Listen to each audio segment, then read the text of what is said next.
नानक के प्रभ साथ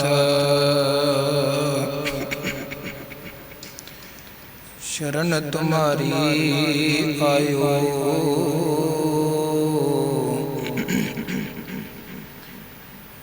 नानक के प्रभ साथ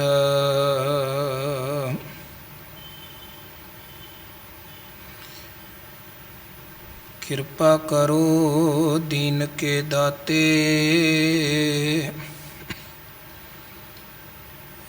मेरा गुण अवगुण न विचारो कोई।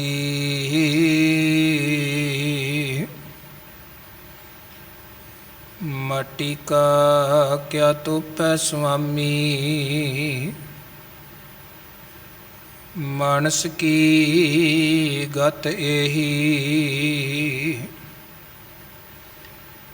माटी का क्या तोपै स्वामी, मानस की गत एही। हम सर दीन दयाल न तुम सर, अब पतियार क्या कीजै।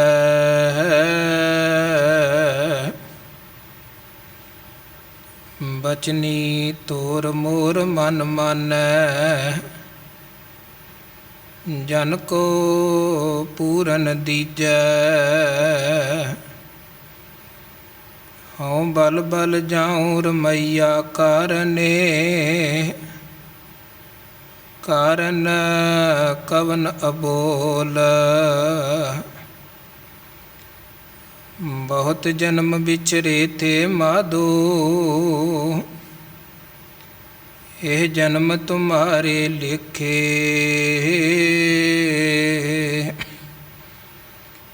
कह रविदास आस लग जीवूं, चिर पयो दर्शन देखे। कह रविदास आस लग जीवूं, चिर पयो दर्शन देखे। तेरे कवन कवन गुण कह कह गावा, तू साहिब गुणी निधाना। तुमरी महिमा बरन न सकूं, तू ठाकुर ऊच भगवाना। तुमरी महिमा बरन न सकूं, तू ठाकुर ऊच भगवाना।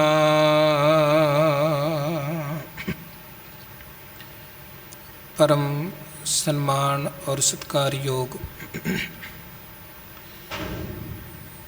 गुरगद्दी ते सुभाईमान गरीब नवाज सतगुरु ਸਾਹਿਬ ਸ਼੍ਰੀ ਗੁਰੂ ਗ੍ਰੰਥ ਸਾਹਿਬ ਜੀ ਮਹਾਰਾਜ ਜੀ ਦੀ ਪਾਵਨ ਪਵਿੱਤਰ ਮੁਬਾਰਕ ਅੰਮ੍ਰਿਤਮਈ ਹਜ਼ੂਰੀ ਵਿਖੇ ਜੁੜ ਬੈਠੀ ਗੁਰੂ ਰੂਪ ਸਾਧ ਸੰਗਤ, ਗੁਰੂ ਸਾਹਿਬ ਜੀ ਦੀਆਂ ਬੇਅੰਤ ਰਹਿਮਤਾਂ ਬਖਸ਼ਿਸ਼ਾਂ ਹੋਈਆਂ ਹਨ। ਰੋਜ਼ਾਨਾ ਦੀ ਤਰ੍ਹਾਂ ਗੁਰੂ ਕੇ ਪਾਵਨ ਪਵਿੱਤਰ ਦਰਬਾਰ ਦੀ ਹਾਜ਼ਰੀ ਭਰ ਰਹੇ ਹਾਂ ਔਰ ਗੁਰੂ ਹਜ਼ੂਰੀ ਦਾ, ਗੁਰੂ ਦਰਬਾਰ ਦਾ ਆਨੰਦ ਮਾਣਦੇ ਹੋਏ ਸਤਿਗੁਰੂ ਜੀਆਂ ਦੀ ਪਾਵਨ ਔਰ ਪਵਿੱਤਰ ਬਾਣੀ, ਇਲਾਹੀ ਬਾਣੀ, ਸਾਚੀ ਔਰ ਤੁਰਕੀ ਬਾਣੀ ਦੇ ਸ਼ਬਦ ਕੀਰਤਨ ਪਿਆਰ ਸਤਿਕਾਰ ਸਹਿਤ ਆਪ ਜੀ ਨੇ ਸ਼ਰਵਣ ਕੀਤੇ, ਘੜੀਆਂ ਸਫਲ ਬਣਾਈਆਂ ਹਨ। ਕੀਰਤਨ ਤੋਂ ਉਪਰੰਤ ਆਓ ਗੁਰਬਾਣੀ ਵਿਚਾਰ ਦੇ ਨਾਲ ਜੁੜੀਏ ਔਰ ਸਭ ਤੋਂ ਪਹਿਲਾਂ ਗੁਰੂ ਸਾਹਿਬ ਵੱਲੋਂ ਬਖਸ਼ਿਸ਼ ਕੀਤੀ ਹੋਈ ਫਤਿਹ ਪ੍ਰਵਾਨ ਕਰੋ। ਕੋਈ ਰਸਨਾ ਵਾਂਝੀ ਨਾ ਰਵੇ, ਗੱਜ ਵੱਜ ਕੇ ਆਖੋ ਜੀ ਵਾਹਿਗੁਰੂ ਜੀ ਕਾ ਖਾਲਸਾ, ਵਾਹਿਗੁਰੂ ਜੀ ਕੀ ਫਤਿਹ। ਗੁਰਬਾਣੀ ਸਾਡੇ ਜੀਵਨ ਦਾ ਆਧਾਰ ਹੈ ਔਰ ਗੁਰਬਾਣੀ ਦੇ ਸਹਾਰੇ ਹੀ ਸਾਡਾ ਪਾਰ ਉਤਾਰਾ ਹੈ।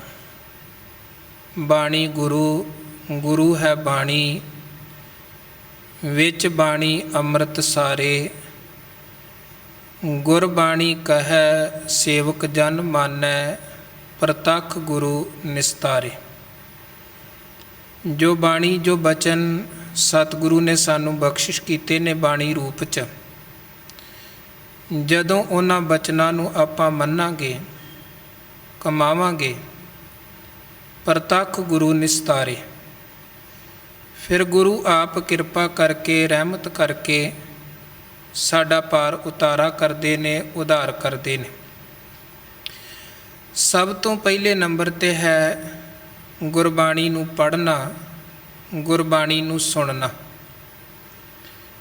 ਔਰ ਮਹਾਰਾਜ ਨੇ ਬਾਣੀ ਰਾਹੀਂ ਵੀ ਸਾਨੂੰ ਕਿਹਾ ਹੈ ਕਿ ਸਿੱਖੋ ਸ਼ਬਦ ਪਿਆਰਿਓ, ਜਨਮ ਮਰਨ ਕੀ ਟੇਕ, ਮੁਖ ਉਜਲ ਸਦਾ ਸੁਖੀ, ਨਾਨਕ ਸਿਮਰਤ ਏਕ। ਹਰ ਗੁਰੂ ਕੇ ਸਿੱਖ ਦੇ ਲਈ ਜ਼ਰੂਰੀ ਹੈ ਕਿ ਉਹਨੂੰ ਪੰਜਾਬੀ ਭਾਸ਼ਾ ਜ਼ਰੂਰ ਆਉਂਦੀ ਹੋਵੇ, ਕਿਉਂਕਿ ਜੇ ਅਸੀਂ ਆਪਣੇ ਸਿਧਾਂਤ, ਆਪਣੇ ਵਿਰਸੇ, ਆਪਣੇ ਇਤਿਹਾਸ ਦੇ ਨਾਲ ਜੁੜਨਾ ਹੈ ਜਾਂ ਆਪਣੇ ਗੁਰੂ ਨਾਲ ਜੁੜਨਾ ਹੈ, ਤੇ ਸਾਨੂੰ ਪੰਜਾਬੀ ਦਾ ਗਿਆਨ ਹੋਣਾ ਬਹੁਤ ਜ਼ਰੂਰੀ ਹੈ। ਠੀਕ ਹੈ, ਭਾਵੇਂ ਗੁਰੂ ਗ੍ਰੰਥ ਸਾਹਿਬ ਜੀਆਂ ਦੇ ਪਾਵਨ ਸਵਰੂਪ ਦੇ ਜਾਂ ਗੁਰਬਾਣੀ ਦੇ ਅਨੁਵਾਦ ਵੀ ਬਾਕੀ ਭਾਸ਼ਾ 'ਚ ਹੋ ਚੁੱਕੇ ਹਨ, ਪਰ ਕਿਉਂਕਿ ਬਾਣੀ ਕਵਿਤਾ ਰੂਪ ਦੇ ਵਿੱਚ ਹੈ, ਤੇ ਜਿਵੇਂ ਆਪਾਂ ਵੇਖਦੇ ਹਾਂ ਅੱਖਰਾਂ ਦੇ, ਸ਼ਬਦਾਂ ਦੇ ਅਖੀਰਲੇ ਅੱਖਰਾਂ 'ਤੇ ਮਾਤਰਾ ਕਿਧਰੇ ਔਂਕੜ, ਕਿਧਰੇ ਸਿਹਾਰੀ ਲੱਗੀ ਹੈ। ਹੁਣ ਉਹ ਅਖੀਰ 'ਤੇ ਲੱਗੀ ਹੋਈ ਔਂਕੜ ਜਾਂ ਸਿਹਾਰੀ ਦਾ ਕੋਈ ਮਤਲਬ ਹੈ?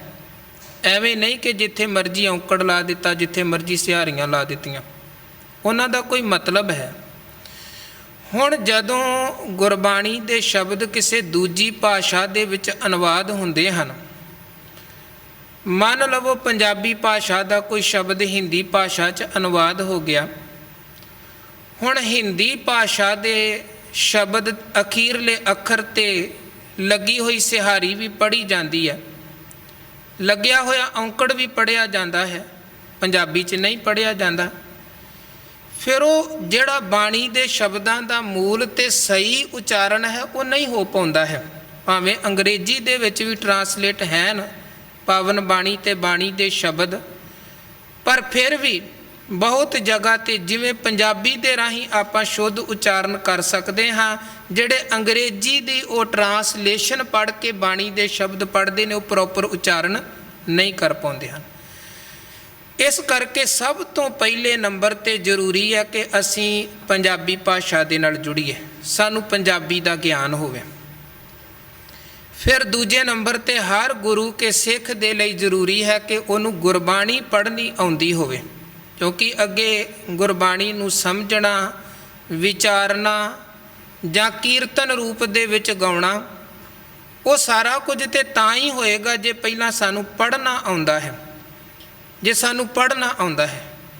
ਇਸ ਕਰਕੇ ਗੁਰਬਾਣੀ ਅਸੀਂ ਆਪ ਵੀ ਪੜ੍ਹਨੀ ਹੈ, ਅੱਗੇ ਆਪਣੇ ਪਰਿਵਾਰ, ਆਪਣੇ ਬੱਚਿਆਂ ਨੂੰ ਵੀ ਪੰਜਾਬੀ ਤੇ ਗੁਰਬਾਣੀ ਪੜ੍ਹਨੀ ਜ਼ਰੂਰ ਸਿਖਾਉਣੀ ਹੈ, ਤਾਂ ਕਿ ਅਸੀਂ ਗੁਰੂ ਨਾਲ ਜੁੜ ਸਕੀਏ, ਅੱਗੇ ਸਾਡੀ ਔਲਾਦ, ਸਾਡੇ ਬੱਚੇ ਗੁਰੂ ਨਾਲ ਜੁੜ ਸਕਣ। ਉਸ ਤੋਂ ਬਾਅਦ ਅੱਗੇ ਹੈ ਬਾਣੀ ਨੂੰ ਕੀਰਤਨ ਰੂਪ 'ਚ ਗਾਉਣਾ ਜਾਂ ਗੁਰੂ ਕੇ ਪਾਵਨ ਬਚਨਾਂ ਦੀ ਵਿਚਾਰ ਦੇ ਨਾਲ ਜੁੜਨਾ। ਸਤਿਗੁਰੂ ਸੱਚੇ ਪਾਤਸ਼ਾਹ ਜੀ ਦੇ ਪਾਵਨ ਪਵਿੱਤਰ ਉਪਦੇਸ਼ਾਂ ਨੂੰ ਸਮਝਣ ਦੇ ਲਈ, ਗੁਰੂ ਕੀ ਸਿੱਖਿਆ ਨੂੰ ਸਮਝਣ ਦੇ ਲਈ ਮੁੱਢਲਾ ਇਹ ਵਸੀਲਾ ਹੈ ਗੁਰਬਾਣੀ ਦੀ ਵਿਚਾਰ, ਜਿਹਦੇ ਨਾਲ ਆਪਾਂ ਨਿਤਾ ਪ੍ਰਤੀ ਜੁੜਦੇ ਹਾਂ। ਔਰ ਗੁਰੂ ਅਰਜਨ ਦੇਵ ਜੀ ਮਹਾਰਾਜ ਜੀ ਦੀ ਅੰਮ੍ਰਿਤਮਈ ਮੁਬਾਰਕ ਪਾਵਨ ਰਸਨਾ ਤੋਂ ਉਚਾਰਨ ਇਹ ਬਾਣੀ ਸਹਿਸਕ੍ਰਿਤੀ, ਸ਼ਲੋਕ ਸਹਿਸਕ੍ਰਿਤੀ ਮਹਿਲਾ ਪੰਜਵਾਂ, ਗੁਰੂ ਅਰਜਨ ਦੇਵ ਜੀ ਮਹਾਰਾਜ ਜੀ ਦੀ ਰਸਨਾ ਤੋਂ ਉਚਾਰਨ ਸਹਿਸਕ੍ਰਿਤੀ ਸ਼ਲੋਕਾਂ ਦੀ ਵਿਚਾਰ ਦੀ ਲੜੀ ਆਪਾਂ ਆਰੰਭ ਕੀਤੀ ਹੈ। ਰੋਜ਼ਾਨਾ ਆਪ ਜੀ ਇੱਥੇ ਵੀ ਗੁਰੂ ਕੇ ਚਰਨਾਂ 'ਚ ਜੁੜ ਮਿਲ ਬੈਠ ਪਿਆਰ ਸਤਿਕਾਰ ਸਹਿਤ ਗੁਰਬਾਣੀ ਵਿਚਾਰ ਦਾ ਲਾਹਾ ਲੈਂਦੇ ਹੋ। ਔਰ ਉਦੋਂ ਬਾਅਦ ਬਹੁਤ ਸਾਰੀਆਂ ਸੰਗਤਾਂ ਜੋ ਰਿਕਾਰਡਿੰਗ ਰੋਜ਼ਾਨਾ ਹੁੰਦੀ ਹੈ ਉਹਦੇ ਰਾਹੀਂ ਉਹਨਾਂ ਤੱਕ, ਦੇਸ਼ਾਂ ਵਿਦੇਸ਼ਾਂ ਤੱਕ ਗੁਰਬਾਣੀ ਵਿਚਾਰ ਪਹੁੰਚਦੀ ਹੈ ਔਰ ਸੰਗਤ ਲਾਹਾ ਲੈਂਦੀ ਹੈ।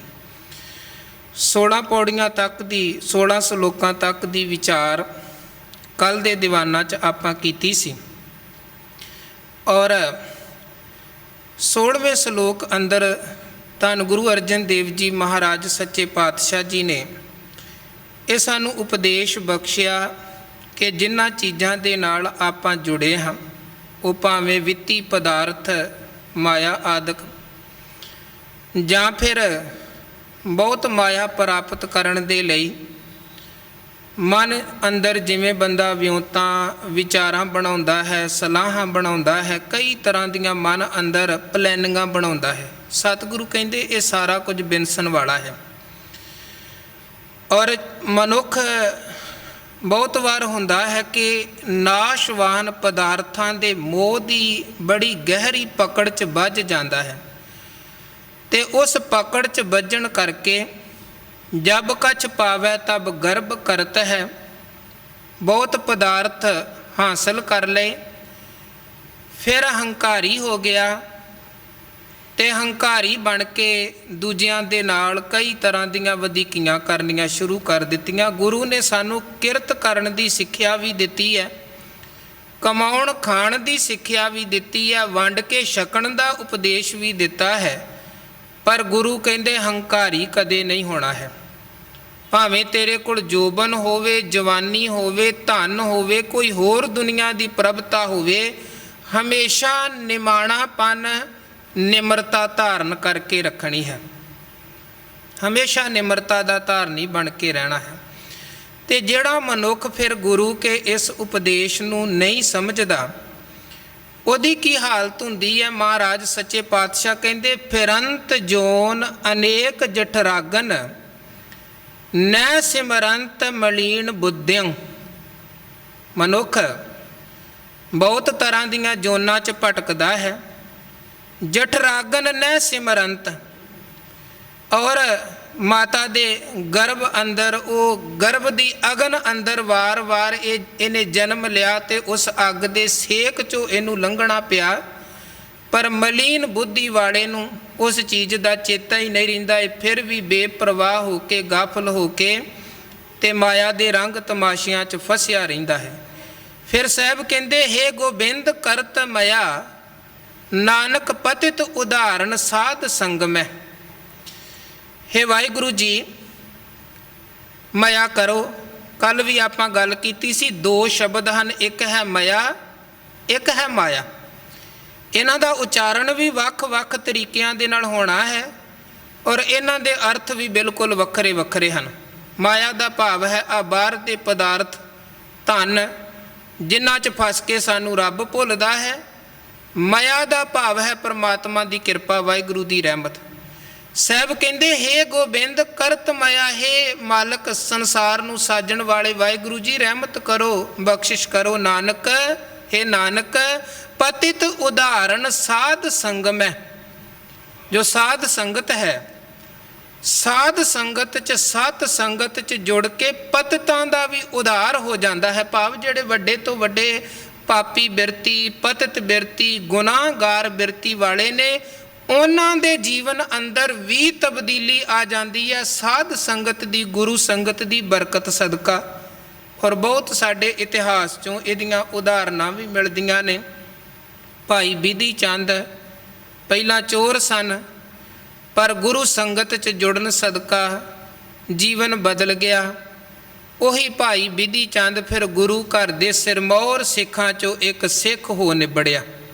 ਤਬਦੀਲੀ ਕਿੱਦਾਂ ਆਈ? ਸੰਗਤ 'ਚ ਜੁੜਨ ਸਦਕਾ। ਚੰਗੀ ਸੰਗਤ ਸਾਡੇ ਜੀਵਨ ਨੂੰ ਉਚਾਈਆਂ 'ਤੇ ਖੜਦੀ ਹੈ ਔਰ ਮਾੜੀ ਸੰਗਤ ਜੀਵਨ ਨੂੰ ਬਰਬਾਦ ਕਰਦੀ ਹੈ। ਕਬੀਰ ਸਾਹਿਬ ਕਹਿੰਦੇ ਜਿਵੇਂ ਬੇਰੀ ਦੇ ਦਰਖਤ ਦੇ ਕੋਲ ਕੇਲੇ ਦਾ ਪੌਦਾ ਹੋਵੇ, ਉਹ ਝੂਲਾ ਉਹ ਚੀਰੀ ਹੈ, ਸਾਕਤ ਸੰਗ ਨਾ ਹੇਰ। ਕੇਲੇ ਦੇ ਪੌਦੇ ਨੂੰ ਬੇਰੀ ਦੇ ਦਰਖਤ ਦੀ ਸੰਗਤ ਕਰਨ ਕਰਕੇ ਫਿਰ ਐਸਾ ਦੁੱਖ ਸਹਿਣਾ ਪਿਆ, ਜਦੋਂ ਹਵਾ ਚੱਲਦੀ ਆ ਕੇਲੇ ਬੇਰੀ ਦੇ ਦਰਖਤ ਉਹਦੇ ਕੰਡੇ ਕੇਲੇ ਦੇ ਪੌਦੇ ਦੇ ਪੱਤੇ ਚੀਰ ਸੁੱਟਦੇ ਹਨ। ਇੱਦਾਂ ਕਹਿੰਦੇ ਮਾੜੀ ਸੰਗਤ ਦੀ ਬਹਿਣੀ ਜਦੋਂ ਬੰਦਾ ਬਹਿੰਦਾ ਹੈ ਤੇ ਜੀਵਨ ਬਰਬਾਦ ਕਰ ਲੈਂਦਾ ਹੈ।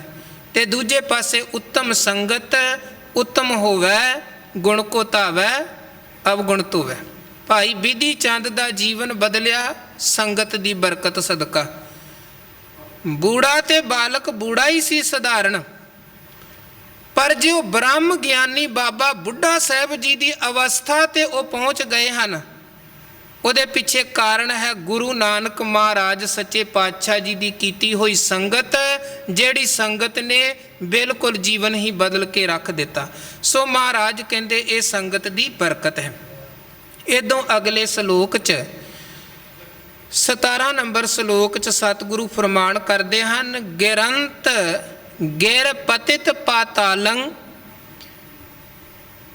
ਜਲੰਤ ਦੇ ਦੀਪਿਆ ਵਿਸ਼ਵੰਤਰ। ਇਹ ਜਿਹੜੇ ਦੋ ਸ਼ਬਦ ਹਨ, ਥੋੜਾ ਜ਼ਿਆਦਾ ਧਿਆਨ ਦੇ ਨਾਲ ਪੜ੍ਹਨ ਵਾਲੇ ਹਨ। ਇੱਕ ਤੇ ਸ਼ਬਦ ਹੈ ਦੇ ਦੀਪਿਆ, ਪੱਪੇ ਦੇ ਸਿਹਾਰੀ ਐੜਾ ਲਗਾ ਕੇ ਪੜ੍ਹਨਾ ਹੈ, ਜਿਹੜੀ ਥੱਲੇ ਹਲੰਤ ਮਾਤਰਾ ਲੱਗੀ ਹੈ ਉਹਦੇ ਉਚਾਰਨ ਦੇ ਦੀਪਿਆ। ਇਸ ਤੋਂ ਅਗਲਾ ਜਿਹੜਾ ਸ਼ਬਦ ਹੈ ਇਹ ਸੱਸੇ ਦੇ ਪੈਰ 'ਚ ਵਾਵਾ ਲੱਗਿਆ ਹੋਇਆ ਹੈ ਤੇ ਉਦੋਂ ਬਾਅਦ ਕੰਨੇ ਦੇ ਉੱਪਰ ਬਿੰਦੀ ਵੀ ਲੱਗੀ ਹੈ। ਇਸ ਕਰਕੇ ਬੜੇ ਧਿਆਨ ਦੇ ਨਾਲ ਇਸ ਸ਼ਬਦ ਦਾ ਉਚਾਰਨ ਵੀ ਕਰਨਾ ਹੈ। ਬੈਸਵਾਂਤਰੈ, ਬੈਸਵੰਤਰੈ ਇਹ ਸ਼ਬਦ ਦਾ ਉਚਾਰਨ ਆਣਾ ਹੈ। ਮਹਾਰਾਜ ਕਹਿੰਦੇ, ਕਿਉਂਕਿ ਅਸੀਂ ਵੇਖਦੇ ਹਾਂ ਅਕਸਰ ਲੋਕ ਜਦੋਂ ਬਹੁਤ ਤਰ੍ਹਾਂ ਦੀਆਂ ਚਿੰਤਾਵਾਂ 'ਚ ਬੰਦਾ ਫਸ ਜਾਂਦਾ ਹੈ ਤੇ ਕਈ ਵਾਰ ਐਸਾ ਸਮਾਂ ਐਸਾ ਮਾਹੌਲ ਬਣਦਾ ਹੈ ਕਿ ਬੰਦਾ ਉਹਨਾਂ ਚਿੰਤਾਵਾਂ 'ਚੋਂ ਬਾਹਰ ਨਹੀਂ ਨਿਕਲ ਪਾਉਂਦਾ। ਤੇ ਜਦੋਂ ਚਿੰਤਾਵਾਂ 'ਚੋਂ ਬਾਹਰ, ਦੁੱਖਾਂ 'ਚੋਂ, ਸੰਕਟਾਂ 'ਚੋਂ ਬਾਹਰ ਨਾ ਨਿਕਲਿਆ ਜਾਏ, ਫਿਰ ਲੋਕ ਸੋਚਦੇ ਹਨ ਕਿ ਜੀਵਨ ਹੀ ਖਤਮ ਕਰ ਲਈਏ, ਸ਼ਾਇਦ ਤਾਂ ਇਹ ਚੀਜ਼ਾਂ ਤੋਂ ਛੁਟਕਾਰਾ ਮਿਲ ਜਾਏਗਾ। ਮਹਾਰਾਜ ਉਹ ਗੱਲ ਕਰ ਰਹੇ ਹਨ ਕਿ ਕੋਈ ਮਨੁੱਖ ਪਹਾੜ ਤੋਂ ਡਿੱਗ ਕੇ ਪਤਾਲ 'ਚ ਜਾ ਪਵੇ, ਕਿਉਂਕਿ ਅੱਜ ਦੇ ਸਮੇਂ ਦੇ ਲੋਕਾਂ ਦੇ ਮਰਨ ਦੇ ਤਰੀਕੇ ਹੋਰ ਹਨ, ਆਤਮ ਹੱਤਿਆ ਵੀ ਜਿਹੜੇ ਕਰਦੇ ਨੇ।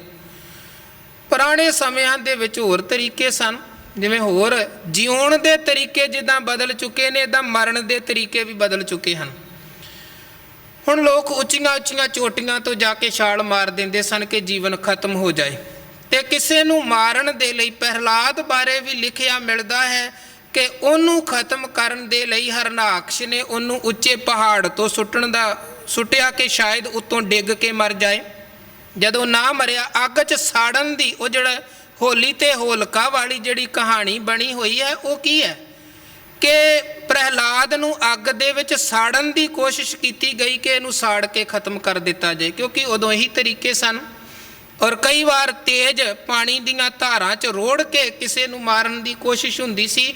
ਕਬੀਰ ਸਾਹਿਬ ਬਾਰੇ ਵੀ ਮਿਲਦਾ ਹੈ ਕਿ ਉਹਨਾਂ ਨੂੰ ਵੀ ਖਤਮ ਕਰਨ ਦੇ ਲਈ ਹੱਥ ਪੈਰ ਬੰਨ੍ਹ ਕੇ ਉਹਨਾਂ ਨੂੰ ਗੰਗਾ 'ਚ ਸੁੱਟਿਆ ਗਿਆ ਕਿ ਰੋੜ ਕੇ ਖਤਮ ਕਰ ਦੇਵੋ, ਪਾਣੀ 'ਚ ਡੁੱਬ ਜਾਣਗੇ। ਪਰ ਗੱਲ ਵੱਖਰੀ, ਕਬੀਰ ਸਾਹਿਬ ਕਹਿੰਦੇ ਮਾਰਨ ਵਾਲਿਆਂ ਨੇ ਮਾਰਨ ਦੀ ਕੋਸ਼ਿਸ਼ ਕੀਤੀ, ਪਰ ਮੇਰੇ ਸਿਰ ਤੇ ਮੇਰਾ ਬਚਾਉਣ ਵਾਲਾ ਸਾਈਂ ਖੜਾ ਹੈ ਤੇ ਜਿਸ ਦਾ ਤੂੰ ਰਖਵਾਲਾ ਮਾਰੇ ਤਿਸ ਕੌਣ, ਵਿੱਚ ਕਰਤਾ ਪੁਰਖ ਖਲੋਇਆ, ਵਾਲ ਨਾ ਵਿੰਗਾ ਹੋਆ।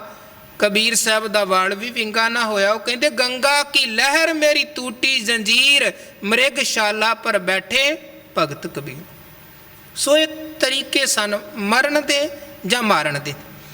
ਤੇ ਮਹਾਰਾਜ ਉਹੀ ਗੱਲ ਕਰ ਰਹੇ ਹਨ ਕਿ ਕੋਈ ਬੰਦਾ ਐਨ ਉੱਚੇ ਪਹਾੜ ਤੋਂ ਜਾ ਕੇ ਛਾਲ ਮਾਰੇ, ਹੇਠਾਂ ਪਤਾਲ ਤੱਕ ਰਿੜਦਾ ਆਵੇ, ਜਾਂ ਫਿਰ ਜਲੰਤ ਦੇ ਦੀਪਿਆ ਵਿਸ਼ਵੰਤਰ ਹੈ, ਕੋਈ ਆਪਣੇ ਆਪ ਨੂੰ ਅੱਗ ਦੇ ਵਿੱਚ ਸਾੜ ਲਵੇ, ਅੱਗ ਲਗਾ ਲਵੇ ਆਪਣੇ ਆਪ ਨੂੰ, ਜਾਂ ਫਿਰ ਬਹੰਤ ਅਗਾ ਤੋਯੰ ਤੁਰੰਗੰ। ਤੋਯੰਗ ਸ਼ਬਦ ਦਾ ਮਤਲਬ ਹੈ ਪਾਣੀ, ਪਹਿਲਾਂ ਵੀ ਇਹ ਸ਼ਬਦ ਆ ਚੁੱਕਿਆ ਹੈ। ਇੱਥੇ ਵੇਖੋ ਤੱਤੇ ਦੇ ਹੋੜਾ ਲੱਗਿਆ ਹੈ, ਤੋਯੰਗ। ਜਿੱਥੇ ਤੱਤੇ ਦੇ ਹੋੜੇ ਦੇ ਨਾਲ ਜਿੱਦਾਂ ਆਪ ਸ਼ਬਦ ਸਾਹਮਣੇ ਵੇਖ ਰਹੇ ਇੱਦਾਂ ਲਿਖਿਆ ਆਵੇਗਾ, ਇਹਦਾ ਮਤਲਬ ਹੈ ਪਾਣੀ। ਤੇ ਥੋੜਾ ਕੁ ਫਰਕ ਦੇ ਨਾਲ ਤੱਤੇ ਦੇ ਔਂਕੜ ਤੇ ਜਈਏ ਦੇ ਉੱਪਰ ਟਿੱਕੀ, ਇੱਦਾਂ ਵੀ ਇਹ ਸ਼ਬਦ ਆਉਂਦਾ ਹੈ। ਉਹ ਬਣ ਗਿਆ ਤੁੰਗ। ਇਹ ਹੈ ਤੋਅੰ, ਉਹ ਹੈ ਤੁਅੰ। ਤੇ ਜਿੱਥੇ ਤੱਤੇ ਦੇ ਔਂਕੜ ਦੇ ਨਾਲ ਇਹ ਸ਼ਬਦ ਆਉਂਦਾ ਉਹਦਾ ਮਤਲਬ ਹੈ ਤੂੰ, ਤੂੰ। ਤੋਯੰਗ ਭਾਵ ਪਾਣੀ। ਮਹਾਰਾਜ ਕਹਿੰਦੇ ਬਹੰਤ ਅਗਾ ਤੋਅੰ ਤੁਰੰਗੰ। ਔਰ ਕਿਸੇ ਨੂੰ ਪਾਣੀ ਦੀਆਂ ਲਹਿਰਾਂ ਦੇ ਵਿੱਚ ਰੋੜ ਦਿੱਤਾ ਜਾਵੇ ਜਾਂ ਕੋਈ ਪਾਣੀ ਦੀਆਂ ਲਹਿਰਾਂ ਦੇ ਵਿੱਚ, ਪਾਣੀ ਦੇ ਤੇਜ਼ ਵਹਾਅ ਦੇ ਵਿੱਚ ਆਪਣੇ ਆਪ ਨੂੰ ਵਹਾ ਕੇ ਆਪਣੀ ਜੀਵਨ ਲੀਲਾ ਨੂੰ ਖਤਮ ਕਰਨ ਦੀ ਕੋਸ਼ਿਸ਼ ਕਰੇ। ਦੁਖੰਤ ਗ੍ਰਹਿ ਚਿੰਤਾ ਜਨਮੰ ਤਾਂ ਮਰਨਾ। ਹੁਣ ਬੰਦਾ ਸੋਚੇ ਕਿ ਜਿਹੜੀਆਂ ਮੇਰੀਆਂ ਘਰ ਪਰਿਵਾਰ ਦੀਆਂ ਸਮੱਸਿਆਵਾਂ ਹਨ, ਜਾਂ ਜਿਹੜਾ ਜਨਮੰ ਤਾਂ ਮਰਨਾ, ਜਨਮ ਤੇ ਮਰਨ ਦਾ ਜਿਹੜਾ ਗੇੜ ਹੈ, ਸ਼ਾਇਦ ਇਹਨਾਂ ਤਰੀਕਿਆਂ ਦੇ ਨਾਲ ਖਤਮ ਹੋ ਜਾਏਗਾ। ਮੈਂ ਪਹਾੜ ਤੋਂ ਛਾਲ ਮਾਰ ਕੇ ਜੀਵਨ ਖਤਮ ਕਰ ਲਵਾਂ, ਮੈਂ ਅੱਗ 'ਚ ਸਾੜ ਕੇ ਆਪਣੇ ਜੀਵਨ ਨੂੰ ਖਤਮ ਕਰ ਲਵਾਂ, ਜਾਂ ਮੈਂ ਪਾਣੀ 'ਚ ਵਹਾ ਕੇ ਆਪਣੇ ਜੀਵਨ ਨੂੰ ਖਤਮ ਕਰ ਲਵਾਂ। ਮੇਰੇ ਜੀਵਨ ਦੀਆਂ ਸਮੱਸਿਆਵਾਂ ਜਾਂ ਜੰਮਣ ਮਰਨ ਦਾ ਗੇੜ ਸ਼ਾਇਦ ਇਸ ਤਰੀਕੇ ਦੇ ਨਾਲ ਮੁੱਕ ਜਾਏ। ਪਰ ਮਹਾਰਾਜ ਕਹਿੰਦੇ ਤੇਰਾ ਭੁਲੇਖਾ ਹੀ, ਇੱਦਾਂ ਕੰਮ ਖਤਮ ਨਹੀਂ ਹੁੰਦਾ ਹੈ। ਤੇਰੇ ਘਰ ਦੀਆਂ ਸਮੱਸਿਆਵਾਂ ਨਹੀਂ ਮੁੱਕਣੀਆਂ ਹਾਂ, ਤੇਰਾ ਜੀਵਨ ਮੁੱਕ ਸਕਦਾ ਹੈ। ਤੇਰੇ ਪਰਿਵਾਰ ਦੇ ਲਈ ਤੇ ਤੇਰੀ ਇੱਦਾਂ ਆਤਮ ਹੱਤਿਆ ਕਰਕੇ ਸਮੱਸਿਆਵਾਂ ਹੋਰ ਵੱਧ ਜਾਣੀਆਂ ਹਨ।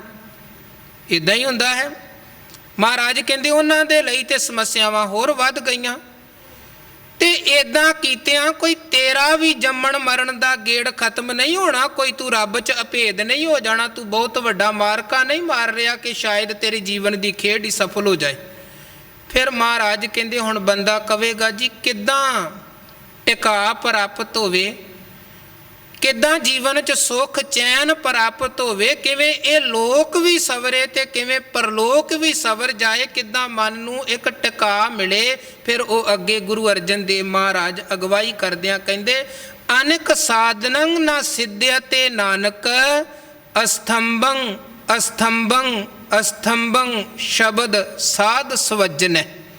ਸਾਹਿਬ ਨੇ ਜਿਹੜੇ ਉੱਪਰ ਵਾਲੇ ਤਰੀਕੇ ਦੱਸੇ, ਕਹਿੰਦੀ ਉੱਦਾਂ ਦੇ ਤੂੰ ਜਿੰਨੇ ਮਰਜ਼ੀ ਕੰਮ ਕਰ ਲੈ, ਪਰ ਅਨੇਕ ਸਾਧਨੰ ਨਾ ਸਿੱਧਿਅਤੇ, ਧੱਦੇ ਦੇ ਸਹਾਰੀ ਐੜਾ, ਸਿੱਧਿਅਤੇ, ਇਹ ਸਾਰੇ ਤਰੀਕਿਆਂ ਦੇ ਨਾਲ, ਇਹਨਾਂ ਸਾਧਨਾਂ ਦੇ ਨਾਲ ਕਹਿੰਦੇ ਤੂੰ ਦੁੱਖਾਂ ਤੋਂ ਮੁਕਤੀ ਨਹੀਂ ਪਾ ਸਕਦਾ, ਸਫਲ ਨਹੀਂ ਹੋ ਸਕਦਾ। ਕਿਵੇਂ ਸਹਾਰਾ ਜੀਵਨ ਦਾ, ਕਿਵੇਂ ਜੀਵਨ 'ਚ ਟਿਕਾ ਮਿਲ ਸਕਦਾ? ਅਸਥੰਭੰ ਟਿਕਾ। 3 ਵਾਰ ਸਤਿਗੁਰਾਂ ਨੇ ਇਹ ਸ਼ਬਦ ਵਰਤਿਆ, ਇਹਦਾ ਉਚਾਰਨ ਕਰਨਾ ਹੈ ਅਸਥੰਭੰ ਅਸਥੰਭੰ ਅਸਥੰਭੰ ਸ਼ਬਦ ਸਾਧ ਸਵਜਨ ਹੈ। ਸੱਸੇ ਦੇ ਪੈਰ 'ਚ ਵਾਵਾ ਹੈ, ਸਵਜਨ ਹੈ। ਮਹਾਰਾਜ ਕਹਿੰਦੇ ਜਦੋਂ ਤੂੰ ਸਾਧ ਸੰਗਤ 'ਚ ਜੁੜੇਗਾ, ਗੁਰੂ ਸ਼ਬਦ ਦਾ ਸਹਾਰਾ ਲੈ ਕੇ ਜੀਵੇਂਗਾ, ਤੇ ਫਿਰ ਤੇਰੇ ਜੀਵਨ ਅੰਦਰ ਟਿਕਾ, ਥਿਰਤਾ, ਅਡੋਲਤਾ ਬਣੇਗੀ ਤੇ ਦੁੱਖਾਂ ਤੋਂ ਵੀ ਮੁਕਤੀ ਪ੍ਰਾਪਤ ਹੋ ਜਾਏਗੀ। ਜਦੋਂ ਆਪਾਂ ਸੰਗਤ 'ਚ ਜੁੜ ਕੇ ਗੁਰੂ ਕੇ ਸ਼ਬਦ ਦੇ ਨਾਲ ਜੁੜਦੇ ਹਾਂ ਤੇ ਫਿਰ ਗੁਰੂ ਦੀ ਰਹਿਮਤ ਬੜੀ ਵਰਤਦੀ ਹੈ। ਮਹਾਰਾਜ ਕਹਿੰਦੇ ਪਰਮੇਸ਼ਰ ਦਿੱਤਾ ਬੰਨਾ, ਦੁੱਖ ਰੋਗ ਕਾ ਡੇਰਾ ਭੰਨਾ। ਜਿੱਧਰੋਂ ਦੀ ਦੁੱਖ ਪ੍ਰਵੇਸ਼ ਕਰਦੇ ਹਨ, ਗੁਰੂ ਉਹ ਰਸਤਾ ਹੀ ਬੰਦ ਕਰ ਦਿੰਦੇ ਹਨ। ਜਿਵੇਂ ਸਾਡੇ ਘਰ 'ਚ ਕੋਈ ਇੱਦਾਂ ਦਾ ਰਸਤਾ ਕੋਈ ਮੋਹਰੀ ਹੋਏ, ਜਿੱਧਰੋਂ ਸਾਨੂੰ ਲੱਗੇ ਕਿ ਚੂਹੇ ਆਦਿਕ ਜਾਂ ਹੋਰ ਬਾਹਰ ਦੇ ਜੀਵ ਘਰ 'ਚ ਦਾਖਲ ਹੁੰਦੇ, ਨੁਕਸਾਨ ਕਰਦੇ, ਆਪਾਂ ਕੀ ਕਰਦੇ? ਉਹ ਚੀਜ਼ ਬੰਦ ਹੀ, ਰਸਤਾ ਹੀ ਬੰਦ ਕਰ ਦਿੰਦੇ ਆ ਕਿ ਕੋਈ ਅੰਦਰ ਹੀ ਨਾ ਆਵੇ। ਇਸੇ ਤਰ੍ਹਾਂ ਜਿੱਧਰੋਂ ਦੀ ਉਹ ਦੁੱਖ ਰੋਗ ਸੋਗ ਜੀਵਨ 'ਚ ਪ੍ਰਵੇਸ਼ ਕਰਦੇ ਨੇ, ਮਹਾਰਾਜ ਕਹਿੰਦੇ ਮਾਲਕ ਜਦੋਂ ਰਹਿਮਤ ਵਰਤਾਉਂਦਾ ਉਹ ਰਸਤਾ ਹੀ ਬੰਦ ਕਰ ਦਿੰਦਾ ਹੈ। ਪਰਮੇਸ਼ਰ ਦਿੱਤਾ ਬੰਨਾ, ਦੁੱਖ ਰੋਗ ਕਾ ਡੇਰਾ ਭੰਨਾ, ਆਨੰਦ ਕਰੈ ਨਰ ਨਾਰੀ ਹਰ ਹਰ ਪ੍ਰਭ ਕਿਰਪਾ ਧਾਰੀ। ਜਦੋਂ ਫਿਰ ਉਹਦੀ ਰਹਿਮਤ ਵਰਤਦੀ ਜੀਵਨ, ਭਾਵੇਂ ਇਸਤਰੀ ਆ ਭਾਵੇਂ ਪੁਰਖ ਹੈ, ਆਨੰਦ ਭਰਪੂਰ ਬਣਦਾ ਹੈ। ਇਸੇ 'ਚ ਸਤਿਗੁਰੂ ਅੱਗੇ ਜਾ ਕੇ ਕਹਿੰਦੇ ਹਨ ਧੁਰ ਕੀ ਬਾਣੀ ਆਈ ਤਿਨ ਸਗਲੀ ਚਿੰਤ ਮਿਟਾਈ, ਦਇਆਲ ਪੁਰਖ ਮਿਹਰਵਾਨਾ ਹਰ ਨਾਨਕ ਸਾਚ ਬਖਾਨ। ਧੁਰ ਦੀ ਬਾਣੀ ਦੇ ਨਾਲ ਜਦੋਂ ਆਪਾਂ ਸ਼ਬਦ ਦੇ ਨਾਲ ਜੁੜਾਂਗੇ ਤੇ ਫਿਰ ਉਹ ਦੁੱਖ ਰੋਗ ਕਾ ਡੇਰਾ ਭੰਨਾ ਵਾਲੀ ਖੇਡ ਖਤਮ ਹੋਏਗੀ, ਫਿਰ ਬਣੇਗੀ, ਫਿਰ ਜੀਵਨ ਦੀਆਂ ਚਿੰਤਾਵਾਂ ਮੁੱਕਣਗੀਆਂ। ਇਦੋਂ ਅੱਗੇ 18 ਨੰਬਰ ਸ਼ਲੋਕ ਮਹਾਰਾਜ ਫਰਮਾਨ ਕਰਦੇ ਹਨ ਘੋਰ ਦੁਖਿਅੰ ਅਨਕ ਹੱਤਿਅੰ ਜਨਮ ਦਾਰਿਦਰੰ ਮਹਾ ਵਿਖਿਆਦਿਅੰ।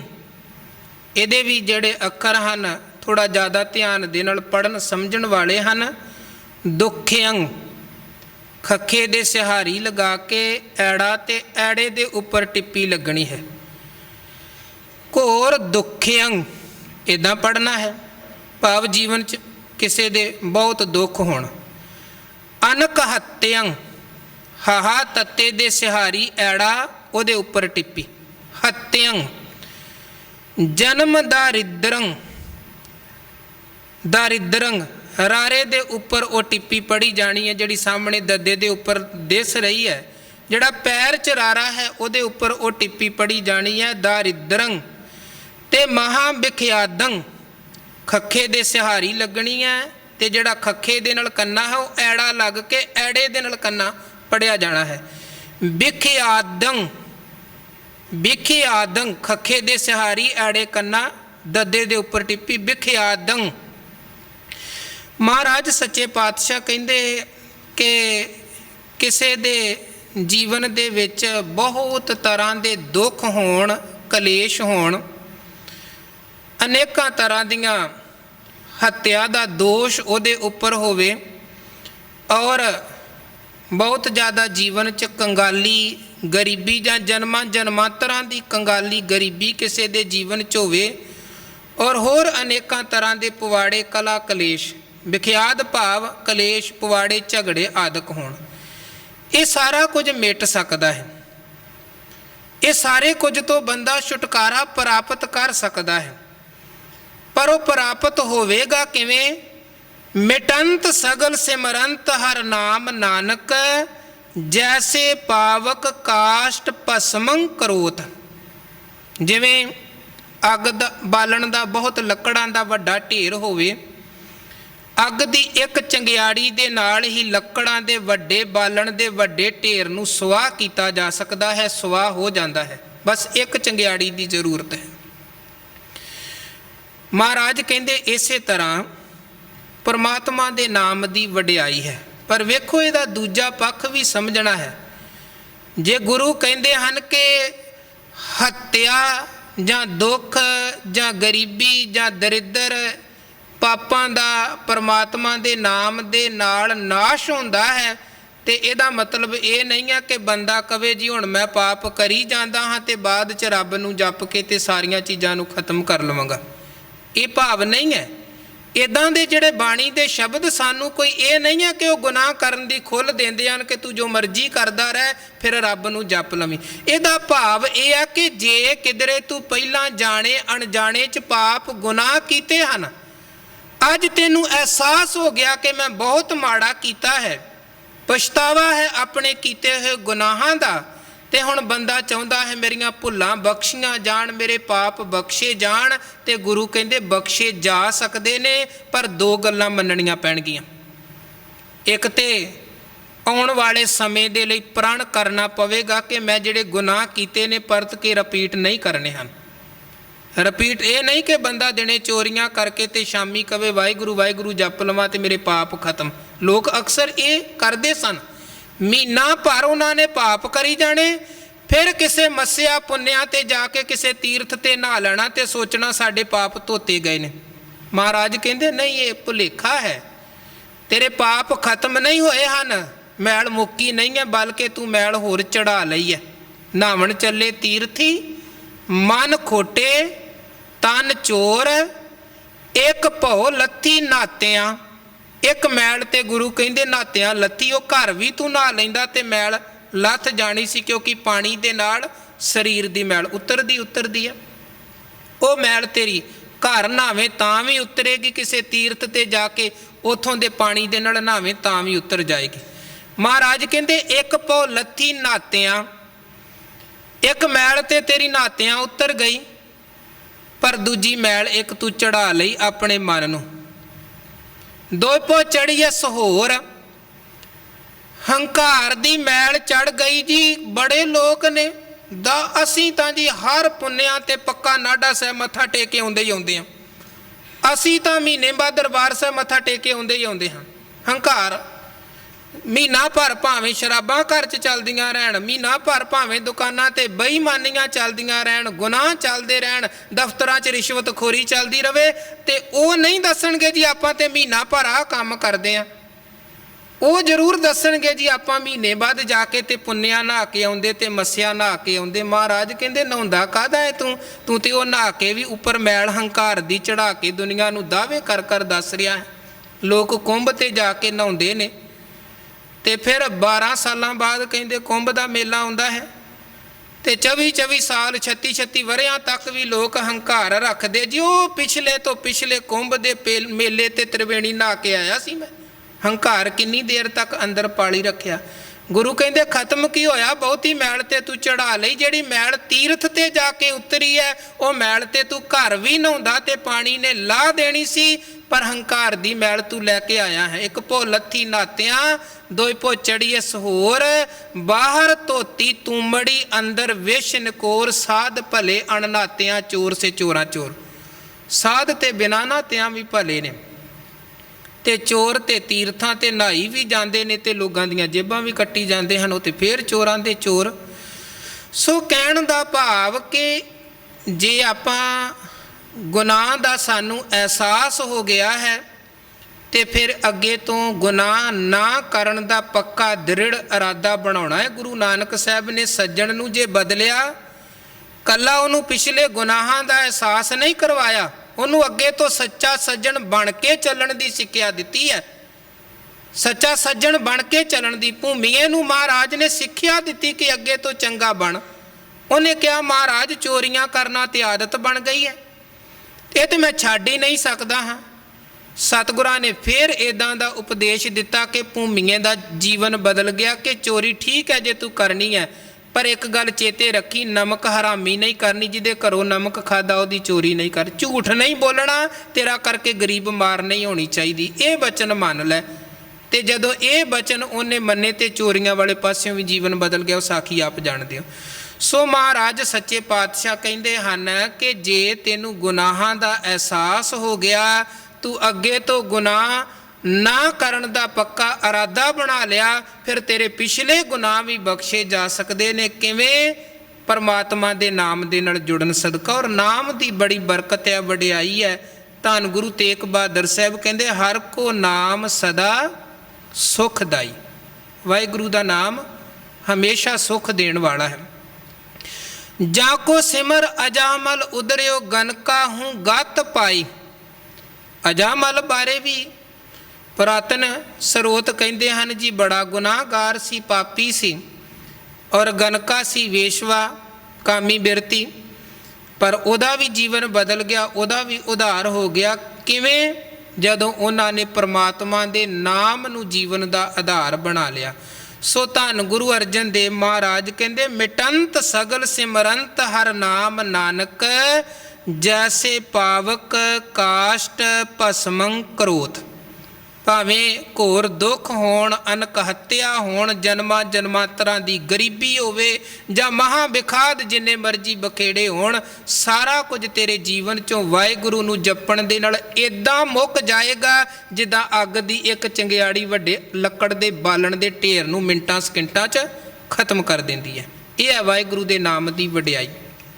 ਇੱਦੋਂ ਅੱਗੇ ਸਤਿਗੁਰੂ ਜੀ 19 ਨੰਬਰ ਸਲੋਕ 'ਚ ਫਰਮਾਨ ਕਰਦੇ ਹਨ, ਅੰਧਕਾਰ ਸਿਮਰਤ ਪ੍ਰਕਾਸ਼ੰ ਗੁਣ ਰਮੰਤ ਅਗ ਖੰਡਨ। ਜਦੋਂ ਪਰਮਾਤਮਾ ਵਾਹਿਗੁਰੂ ਜੀ ਦੇ ਸਿਮਰਨ 'ਚ ਜੁੜਾਂਗੇ ਤੇ ਉਹਦੇ ਸਿਮਰਨ ਦੀ ਬਰਕਤ ਸਦਕਾ ਜਿਹੜਾ ਜੀਵਨ 'ਚ ਅੰਦਰ ਹਨੇਰਾ ਹੈ, ਇੱਕ ਤੇ ਹੈ ਬਾਹਰ ਦਾ ਹਨੇਰਾ, ਇੱਕ ਹੈ ਅੰਦਰ ਦਾ ਹਨੇਰਾ।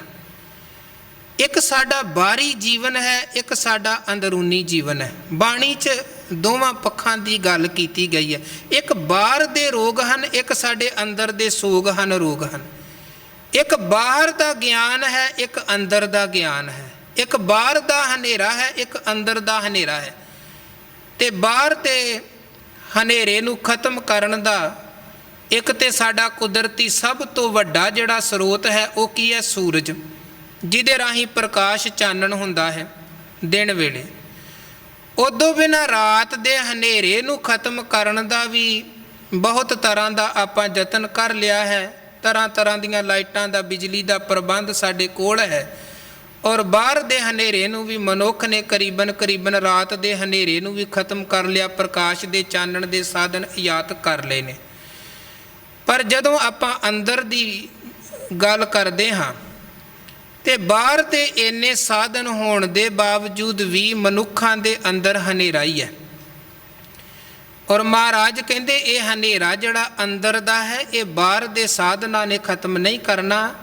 ਸਾਹਿਬ ਦੇ ਬਚਨ ਆਪਾਂ ਪੜ੍ਹਦੇ ਹਾਂ, ਜੇ 100 ਚੰਦਾ ਉਗਵੈ, ਇੱਕ ਚੰਦਰਮਾ ਦੀ ਤੇ ਗੱਲ ਹੀ ਕੀ ਹੈ, 100 ਚੰਦਰਮਾ ਤੇ ਹਜ਼ਾਰਾਂ ਸੂਰਜ ਵੀ ਚੜ੍ਹ ਜਾਣ, ਬਹੁਤ ਬੇਸ਼ੁਮਾਰ ਬਾਹਰ ਪ੍ਰਕਾਸ਼ ਹੋਵੇ, ਔਰ ਸੂਰਜ ਚੜ੍ਹੈ ਹਜ਼ਾਰ, ਏਤੇ ਚਾਨਣ ਹੁੰਦਿਆਂ ਗੁਰਬਿਨ ਘੋਰ ਅੰਧਾਰ। ਅੰਦਰ ਦਾ ਹਨੇਰਾ ਕਿੱਦਣ ਖਤਮ ਹੁੰਦਾ ਹੈ, ਜਦੋਂ ਗਿਆਨ ਅੰਜਨ ਗੁਰ ਦੀਆ, ਅਗਿਆਨ ਅੰਧੇਰ ਬਿਨਾਸ਼। ਜਦੋਂ ਗੁਰੂ ਅੰਦਰ ਸ਼ਬਦ ਦਾ ਦੀਵਾ, ਨਾਮ ਬਾਣੀ ਦਾ ਦੀਵਾ ਜਗਾਉਂਦੇ, ਫਿਰ ਅੰਦਰ ਦਾ ਹਨੇਰਾ ਮੁੱਕ ਜਾਂਦਾ ਹੈ। ਸਤਿਗੁਰ ਸ਼ਬਦ ਉਜਾਰੋ ਦੀਪਾ, ਗੁਰੂ ਦਾ ਸ਼ਬਦ ਇੱਕ ਬਲਦੇ ਹੋਏ ਦੀਵੇ, ਬਲਦੇ ਹੋਏ ਚਿਰਾਗ ਦੀ ਤਰ੍ਹਾਂ ਹੈ। ਬਿਨਸਿਉ ਅੰਧਕਾਰ ਤਹਿ ਮੰਦਰ, ਰਤਨ ਕੋਠੜੀ ਖੁੱਲੀ ਅਨੂਪਾ। ਜਿਹੜੇ ਹਿਰਦੇ 'ਚ ਗੁਰੂ ਦੀ ਬਾਣੀ ਤੇ ਸ਼ਬਦ ਦਾ ਦੀਵਾ ਜਗ ਗਿਆ, ਉਸ ਹਿਰਦੇ ਰੂਪੀ ਘਰ 'ਚੋਂ ਹਨੇਰਾ ਮੁੱਕ ਜਾਂਦਾ, ਅਗਿਆਨਤਾ ਮੁੱਕ ਜਾਂਦੀ ਹੈ। ਅੰਦਰ ਦੇ ਹਨੇਰੇ ਦਾ ਮਤਲਬ ਹੈ ਅਗਿਆਨਤਾ। ਮਹਾਰਾਜ ਕਹਿੰਦੇ ਉਹ ਮਿਟ ਜਾਂਦਾ ਹੈ। ਕਿਵੇਂ ਮਿਟਦਾ ਹੈ? ਜਦੋਂ ਪਰਮਾਤਮਾ ਦੇ ਨਾਮ ਦੇ ਨਾਲ ਜੀਵ ਜੁੜਦਾ ਹੈ, ਫਿਰ ਅੰਧਕਾਰ ਤੋਂ ਪ੍ਰਕਾਸ਼ਣ ਵਾਲੀ, ਪ੍ਰਕਾਸ਼ ਚਾਨਣ ਵਾਲੀ ਅਵਸਥਾ ਬਣਦੀ ਹੈ। ਗੁਣ ਰਮੰਤ ਅਗ ਖੰਡਣ ਹੈ। ਰਮੰਤ ਭਾਵ ਚੇਤੇ ਕਰਨਾ, ਸਿਮਰਨਾ, ਧਿਆਉਣਾ। ਗੁਣ ਪਰਮਾਤਮਾ ਦੇ ਗੁਣਾਂ ਨੂੰ, ਵਾਹਿਗੁਰੂ ਦੇ ਗੁਣਾਂ ਨੂੰ ਜਦੋਂ ਆਪਾਂ ਜੀਵਨ 'ਚ ਧਿਆਵਾਂਗੇ, ਅਗ ਖੰਡਣ ਹੈ। ਇਹ ਦੋ ਸ਼ਬਦ, ਇੱਕ ਤੇ ਹੈ ਅੱਗ, ਅੱਗ ਮਤਲਬ ਜਿਹੜੀ ਆਪਾਂ ਅੱਗ ਬਾਹਰ ਬਲਦੀ ਹੈ।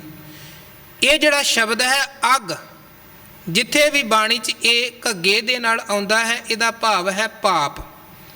ਪਾਪ ਜਦੋਂ ਪਰਮਾਤਮਾ ਦੇ ਗੁਣਾਂ ਨੂੰ ਆਪਾਂ ਚੇਤੇ ਕਰਾਂਗੇ, ਸਿਮਰਾਂਗੇ, ਉਹਦੀ ਵਡਿਆਈ ਦਾ ਚਿੰਤਨ ਜਦੋਂ ਆਪਾਂ ਕਰਾਂਗੇ, ਫਿਰ ਸਾਡੇ ਜੀਵਨ 'ਚੋਂ ਪਾਪ ਖੰਡਣ ਹੈ, ਖੰਡਣ ਖਤਮ ਹੋ ਜਾਣਾ, ਪਾਪ ਮੁੱਕ ਜਾਣਗੇ, ਪਾਪਾਂ ਤੋਂ ਮੁਕਤੀ ਮਿਲੇਗੀ। ਰਿੱਧ ਬਸੰਤ ਪੈ ਭੀਤ ਦੂਤੈ, ਕਰਮ ਕਰਤ ਮਹਾ ਨਿਰਮਲੈ।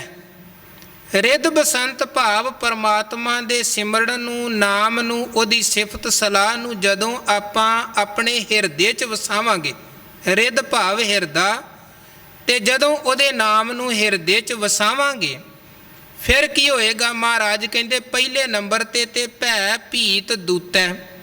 ਕੋਈ ਦੂਤ, ਕੋਈ ਜਮਦੂਤ ਤੈਨੂੰ ਪ੍ਰਭਾਵਿਤ ਨਹੀਂ ਕਰ ਸਕਦਾ, ਤੇਰੇ ਤੇ ਪ੍ਰਭਾਵ ਨਹੀਂ ਪਾ ਸਕਦਾ ਹੈ। ਕਿਸੇ ਦੂਤ ਜਮਦੂਤ ਦਾ ਭੈ ਤੇਰੇ ਤੇ ਨਹੀਂ ਬਣ ਸਕਦਾ, ਜੇ ਤੂੰ ਮਾਲਕ ਦੇ ਨਾਮ ਨੂੰ ਹਿਰਦੇ 'ਚ ਵਸਾ ਲਿਆ।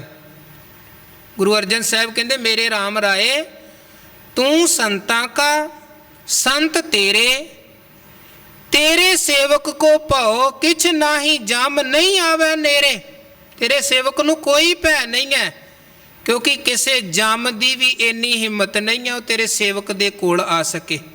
ਜੇ ਸਾਧੂ ਗੋਬਿੰਦ ਭਜਨ ਕੀਰਤਨ ਨਾਨਕ ਨੀਤ, ਜਿੱਥੇ ਪਰਮਾਤਮਾ ਦਾ ਨਾਮ, ਪਰਮਾਤਮਾ ਦੀ ਕੀਰਤੀ ਹੈ, ਵਾਹਿਗੁਰੂ ਦੀ ਸਿਫਤ ਸਲਾਹ ਦੇ ਸ਼ਬਦ ਗਾਏ ਜਾ ਰਹੇ ਹਨ, ਤੇ ਉਸ ਜਗ੍ਹਾ ਤੇ ਫਿਰ ਕੋਈ ਜਮਦੂਤ ਵੀ ਉਸ ਜਗ੍ਹਾ ਤੇ ਆਪਣਾ ਪ੍ਰਭਾਵ ਨਹੀਂ ਪਾ ਸਕਦਾ। ਨਿਕਟ ਨਾ ਜਾਇਓ ਦੂਤ ਦੇ ਬਚਨ, ਉੱਥੇ ਸਤਿਗੁਰੂ ਨੇ ਕਹੇ ਹਨ। ਸੋ ਮਹਾਰਾਜ ਕਹਿੰਦੇ ਹਿਰਦੇ 'ਚ ਵਾਹਿਗੁਰੂ ਦਾ ਨਾਮ ਜੇ ਵਸ ਜਾਵੇ, ਤੇ ਫਿਰ ਦੂਤ ਵੀ ਉਸ ਹਿਰਦੇ 'ਚ, ਜਮ ਵੀ ਉਸ ਜੀਵ ਤੇ ਪ੍ਰਭਾਵ ਨਹੀਂ ਪਾ ਸਕਦੇ, ਡਰਾ ਨਹੀਂ ਸਕਦੇ, ਜਿਹਦੇ ਅੰਦਰ ਰੱਬ ਵਸ ਰਿਹਾ ਹੈ। ਕਰਮ ਕਰਤ ਮਹਾ ਨਿਰਮਲ ਹੈ, ਤੇ ਫਿਰ ਉਹ ਜੀਵਨ ਅੰਦਰ ਨਿਰਮਲ ਕਰਮ ਉਹ ਮਨੁੱਖ ਕਰਦਾ ਹੈ, ਉੱਚੇ ਸੁੱਚੇ ਕਰਮ ਕਰਦਾ ਹੈ, ਜਿਹਦੇ ਹਿਰਦੇ 'ਚ ਵਾਹਿਗੁਰੂ ਦੀ ਯਾਦ ਵਸ ਗਈ, ਤੇ ਜਿਹਦੇ ਅੰਦਰ ਰੱਬ ਦੀ ਯਾਦ ਵਸੀ ਹੈ। ਅੰਦਰ ਦਾ ਹਨੇਰਾ ਹੁਣ ਮੁੱਕ ਗਿਆ, ਗੁਰੂ ਦੇ ਗਿਆਨ ਦਾ ਪ੍ਰਕਾਸ਼ ਹੋ ਗਿਆ ਹੈ। ਮਾਲਕ ਨੂੰ ਧਿਆਉਣ ਸਦਕਾ ਪਾਪ ਵੀ ਮੁੱਕ ਗਏ, ਕਰਮ ਨਿਰਮਲ ਹੋ ਗਏ। ਜਨਮ ਮਰਨ ਰਹੰਤ ਸਰੋਤਾ, ਸੁਖ ਸਮੂਹ ਅਮੋਗ ਦਰਸ਼ਨ ਹੈ। ਮਹਾਰਾਜ ਕਹਿੰਦੇ ਉਹ ਸਰੋਤਾ, ਉਹ ਸਤ ਸੰਗੀ, ਪਰਮਾਤਮਾ ਵਾਹਿਗੁਰੂ ਦੇ ਨਾਮ ਦੀਆਂ ਵਡਿਆਈਆਂ ਨੂੰ ਸੁਣਨ ਵਾਲਾ ਸਰੋਤਾ, ਜਨਮ ਮਰਨ ਰਹਿੰਤ, ਜੰਮਣ ਮਰਨ ਦੇ ਗੇੜ ਤੋਂ ਉਹ ਮੁਕਤੀ ਪਾਉਂਦਾ ਹੈ ਤੇ ਸੁਖ ਸਮੂਹ ਉਹਨੂੰ ਬਹੁਤ ਸੁੱਖ ਪ੍ਰਾਪਤ ਹੁੰਦੇ ਹਨ। ਅਮੋਘ ਦਰਸ਼ਨ ਹੈ ਪਰਮਾਤਮਾ ਦੇ, ਅਮੋਘ ਦਰਸ਼ਨ ਕਰਨ ਸਦਕਾ। ਅਮੋਘ ਸ਼ਬਦ ਦਾ ਮਤਲਬ ਹੈ ਜੋ ਨਿਹਫਲ ਨਹੀਂ ਜਾਂਦਾ ਹੈ। ਗੁਰੂ ਦੇ ਕੀਤੇ ਹੋਏ ਦੀਦਾਰ ਵਿਅਰਥ ਨਹੀਂ ਜਾਂਦੇ ਹਨ। ਮਹਾਰਾਜ ਕਹਿੰਦੇ ਇਹ ਦਰਸ਼ਨ ਅਮੋਘ ਦਰਸ਼ਨ ਹਨ। ਇਹਦੀ ਬਰਕਤ ਸਦਕਾ ਸੁਖ ਸਮੂਹ ਬੇਅੰਤ ਸੁਖ ਪ੍ਰਾਪਤ ਹੁੰਦੇ ਹਨ। ਤੇ ਅਖੀਰਲੀ ਪੰਕਤੀ 'ਚ ਮਹਾਰਾਜ ਫਰਮਾਨ ਕਰਦੇ, ਸ਼ਰਨ ਜੋਗੰ ਸੰਤ ਪ੍ਰੇ ਨਾਨਕ, ਸੋ ਭਗਵਾਨ ਖੇਮੰ ਕਰੋਤ। ਸ਼ਰਨ ਜੋਗੰ ਦਾ ਭਾਵ ਹੈ ਜਿਹੜੇ ਉਹਦੀ ਸ਼ਰਨ 'ਚ ਜੁੜਦੇ ਨੇ ਉਹਨਾਂ ਦੀ ਰੱਖਿਆ ਉਹ ਆਪ ਕਰਦਾ ਹੈ। ਉਹਨਾਂ ਦੀ ਰੱਖਿਆ ਉਹ ਆਪ ਕਰਦਾ। ਜਿਹੜੇ ਵਾਹਿਗੁਰੂ ਦੀ ਸ਼ਰਨ 'ਚ ਜੁੜ ਗਏ, ਜਿਨ੍ਹਾਂ ਨੇ ਕਹਿ ਦਿੱਤਾ ਮਾਲਕ ਜੀ ਸਾਡੇ ਕੋਲ ਕੋਈ ਦੂਜਾ ਸਹਾਰਾ ਨਹੀਂ ਹੈ, ਸਗਲ ਦਵਾਰ ਕੋ ਛੱਡ ਕੇ ਗਇਓ ਤੁਹਾਰੋ ਦਵਾਰ, ਬਾਹੇ ਗਹੇ ਕੀ ਲਾਜਸ ਗੋਬਿੰਦਾਸ ਤੁਹਾਰ। ਫਿਰ ਉਹਨਾਂ ਦੀ ਬਾਂਹ ਵਾਹਿਗੁਰੂ ਆਪ ਫੜਦਾ ਹੈ, ਆਪ ਪਕੜਦਾ ਹੈ। ਜਿਹੜਾ ਸਮਰਪਿਤ ਹੋ ਗਿਆ, ਤੁਧ ਬਿਨ ਦੂਜਾ ਨਾ ਹੀ ਕੋਈ, ਮਾਲਕ ਜੀ ਤੁਹਾਡੇ ਤੋਂ ਬਿਨਾਂ ਕੋਈ ਦੂਜੀ ਥਾਂ ਹੀ ਨਹੀਂ ਹੈ, ਕਿੱਥੇ ਜਾ ਕੇ ਅਸੀਂ ਤਰਲਾ ਕਰੀਏ। ਭਾਈ ਲਹਿਣੇ ਨੇ ਕਿਹਾ, ਗੁਰੂ ਨਾਨਕ ਜੀ ਠੀਕ ਹੈ ਬਾਕੀ ਚਲੇ ਗਏ ਹਨ, ਪੁੱਛਦੇ ਹੋ ਲੈਣਿਆ ਤੂੰ ਕਿਉਂ ਨਹੀਂ ਗਿਆ? ਦੱਸੋ ਲੈਣਾ ਗੁਰੂ ਨਾਨਕ ਨੂੰ ਛੱਡ ਕੇ ਕਿੱਥੇ ਜਾਵੇ? ਬਾਕੀਆਂ ਕੋਲ ਦੂਜੀਆਂ ਥਾਵਾਂ ਹੋ ਸਕਦੀਆਂ ਨੇ, ਲੈਣੇ ਕੋਲ ਗੁਰੂ ਨਾਨਕ ਜੀ ਤੁਹਾਡੇ ਤੋਂ ਬਿਨਾਂ ਕੋਈ ਦੂਜੀ ਥਾਂ ਨਹੀਂ। ਤੇ ਮਹਾਰਾਜ ਕਹਿਣ ਲੱਗੇ ਜੇ ਤੇਰੇ ਕੋਲ ਸਾਡੇ ਤੋਂ ਬਿਨਾਂ ਕੋਈ ਦੂਜੀ ਥਾਂ ਨਹੀਂ, ਫਿਰ ਸਾਡੇ ਕੋਲ ਤੇਰੇ ਤੋਂ ਬਿਨਾਂ ਕੋਈ ਦੂਜੀ ਥਾਂ ਨਹੀਂ। ਤੇ ਗੁਰੂ ਨਾਨਕ ਲਹਿਣੇ 'ਚ ਸਮਾਏ ਤੇ ਲੈਣਾ ਗੁਰੂ ਨਾਨਕ ਰੂਪ ਬਣ ਗਿਆ।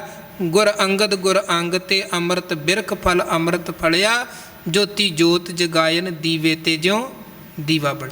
ਸੋ ਇਹ ਮਾਲਕ ਦੀ ਵਡਿਆਈ, ਜਿਹੜਾ ਉਹਦੀ ਸ਼ਰਨ 'ਚ ਜੁੜ ਗਿਆ, ਜੋ ਤੇਰੀ ਸ਼ਰਨਾਈ ਹਰ ਜੀਓ ਤਿਨ ਤੂੰ ਰੱਖਣ, ਉਹਨੂੰ ਫਿਰ ਮਾਲਕ ਰੱਖਦਾ। ਸ਼ਰਨ ਜੋਗੰ ਸੰਤ ਪ੍ਰੇ ਨਾਨਕ, ਪਰਮਾਤਮਾ ਦਾ ਆਪਣੇ ਭਗਤਾਂ ਦੇ ਨਾਲ ਪਿਆਰ ਹੈ ਤੇ ਭਗਤਾਂ ਦਾ ਪਰਮਾਤਮਾ ਦੇ ਨਾਲ ਪਿਆਰ ਹੈ। ਵੈਸੇ ਤੇ ਮਹਾਰਾਜ ਕਹਿੰਦੇ ਕਿ ਰੱਬ ਨੂੰ ਕੋਈ ਦੁੱਖ ਨਹੀਂ ਹੈ ਤੇ ਪਰਮਾਤਮਾ ਦੁਖੀ ਨਹੀਂ ਹੁੰਦਾ। ਪਰ ਇੱਕ ਜਗ੍ਹਾ ਦਸਮ ਪਾਤਸ਼ਾਹ ਕਹਿੰਦੇ ਇੱਕ ਸਮਾਂ ਐਸਾ ਵੀ ਆਉਂਦਾ ਹੈ, ਇੱਕ ਦੁੱਖ ਐਸਾ ਵੀ ਹੈ ਜਿਹਦੀ ਚੀਜ਼ ਪਰਮਾਤਮਾ ਨੂੰ ਵੀ ਪ੍ਰਭਾਵਿਤ ਕਰਦੀ ਹੈ। ਉਹ ਕਿਹੜੀ ਹੈ? ਸੰਤਨ ਦੁੱਖ ਪਾਏ ਤੇ ਦੁਖੀ ਸੁਖ ਪਾਏ ਸਾਧਨ ਕਿਸ। ਜੇ ਪਰਮਾਤਮਾ ਦਾ ਭਗਤ ਦੁਖੀ ਹੈ ਤੇ ਸਮਝੋ ਪਰਮਾਤਮਾ ਵੀ ਦੁਖੀ ਹੈ, ਤੇ ਜੇ ਭਗਤ ਆਨੰਦ ਦੇ ਵਿੱਚ ਹੈ, ਪ੍ਰਸੰਨਤਾ 'ਚ ਤੇ ਰੱਬ ਖੁਸ਼ ਹੈ। ਮਹਾਰਾਜ ਕਹਿੰਦੇ ਸੰਤ ਪ੍ਰੇ ਨਾਨਕ, ਹੇ ਮਾਲਕ ਜੀ ਤੁਸੀਂ ਸੰਤਾਂ ਦੇ ਪਿਆਰੇ ਹੋ ਤੇ ਸੰਤ ਤੁਹਾਡੇ ਪਿਆਰੇ ਹਨ। ਮੇਰੇ ਰਾਮ ਰਾਏ ਤੂੰ ਸੰਤਾਂ ਕਾ ਸੰਤ ਤੇਰੇ। ਇਹ ਪ੍ਰੀਤ ਇੱਕ ਪਾਸੇ ਦੀ ਪ੍ਰੀਤ ਨਹੀਂ ਹੈ, ਇਹ ਦੋਵਾਂ ਪਾਸਿਆਂ ਦੀ ਸੱਚੀ ਪ੍ਰੀਤ ਹੈ। ਇਸੇ ਕਰਕੇ ਤੇ ਭਗਤ ਮੁਖ ਤੋਂ ਬੋਲਦਾ ਹੈ ਤੇ ਰੱਬ ਉਹੀ ਕੁਝ ਕਰ ਦਿੰਦੇ ਹਨ। ਭਗਤ ਮੁਖ ਹੈ ਤੇ ਬੋਲਦੇ ਸੇ ਬਚਨ ਹੋਵੰਦੇ। ਮਹਾਰਾਜ ਕਹਿੰਦੇ ਸਭ ਕੋ ਤੇਰਾ ਵਸ ਅਗੰਮ ਅਗੋਚਰਾ, ਹੇ ਅਗੰਮ ਅਗੋਚਰ ਵਾਹਿਗੁਰੂ ਜੀ ਸਾਰਾ ਕੁਝ ਤੁਹਾਡੇ ਵਸ 'ਚ ਤੁਹਾਡੇ ਹੱਥ ਦੇ ਵਿੱਚ ਹੈ, ਪਰ ਤੁਸੀਂ ਕਿਹਦੇ ਵਸ 'ਚੋਂ? ਭਗਤ ਦੇ। ਸਭ ਕੋ ਤੇਰਾ ਵਸ ਅਗੰਮ ਅਗੋਚਰਾ, ਤੂੰ ਭਗਤਾਂ ਕੈ ਵਸ ਭਗਤਾਂ ਤਾਣ ਤੇਰਾ। ਪਰ ਭਗਤਾਂ ਨੂੰ ਵੀ ਤੁਹਾਡਾ ਹੀ ਤਾਣ ਹੈ, ਉਹ ਤੁਹਾਡੇ ਹੀ ਸਹਾਰੇ ਰਹਿੰਦੇ ਹਨ। ਇਹ ਹੈ ਭਗਤ ਦੀ ਪ੍ਰੀਤ। ਪਾਤਸ਼ਾਹ ਕਹਿੰਦੇ ਸੋ ਭਗਵਾਨ ਖੇਮੰ ਕਰੋਤ, ਉਹ ਪਰਮਾਤਮਾ ਜਿਹੜਾ ਸ਼ਰਨ 'ਚ ਆਇਆਂ ਦੀ ਬਾਂਹ ਫੜਨ ਵਾਲਾ ਹੈ, ਜਿਹਦਾ ਆਪਣੇ ਪਿਆਰਿਆਂ ਦੇ ਨਾਲ ਬੜਾ ਪਿਆਰ ਹੈ, ਉਹ ਵਾਹਿਗੁਰੂ ਸਾਰੇ ਸੁੱਖਾਂ ਦਾ, ਕੁਸ਼ਲਤਾ ਦਾ, ਤੰਦਰੁਸਤੀ ਦਾ ਦਾਤਾ ਹੈ। ਸੋ ਉਸ ਮਾਲਕ ਦੇ ਚਰਨਾਂ 'ਚ ਆਪਾਂ ਜੁੜਨਾ ਹੈ ਤਾਂ ਕਿ ਸਾਨੂੰ ਵੀ ਸੁੱਖ ਕੁਸ਼ਲਤਾ ਸਰੀਰਕ ਮਾਨਸਿਕ ਤੰਦਰੁਸਤੀ ਵੀ ਪ੍ਰਾਪਤ ਹੋਵੇ ਔਰ ਗੁਰੂ ਕਾ ਗਿਆਨ ਸਾਡੇ ਅਗਿਆਨ ਨੂੰ ਵੀ ਖਤਮ ਕਰੇ। ਇੰਨੀਆਂ ਬੇਨਤੀਆਂ ਪ੍ਰਵਾਨ ਕਰਨੀਆਂ ਜੀ।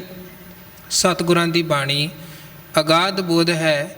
ਵਿਚਾਰਾਂ ਕਰਦਿਆਂ ਹੋਈਆਂ ਬੇਅੰਤ ਭੁੱਲਾਂ ਗਲਤੀਆਂ ਤਰੁੱਟੀਆਂ ਅਣਜਾਣ ਦਾਸਰਾ ਸਮਝਦਿਆਂ ਮੁਆਫ ਕਰਨੀਆਂ। ਗੱਜ ਵੱਜ ਕੇ ਫਤਿਹ ਦੀ ਸਾਂਝ ਪਾਓ। ਆਖੋ ਜੀ ਵਾਹਿਗੁਰੂ ਜੀ ਕਾ ਖਾਲਸਾ ਵਾਹਿਗੁਰੂ ਜੀ ਕੀ ਫਤਿਹ। ਰੰਗ ਕਲੀ ਮਹੱਲਾ ਤੀਜਾ। ਆਨੰਦ ਇੱਕ ਓੰਕਾਰ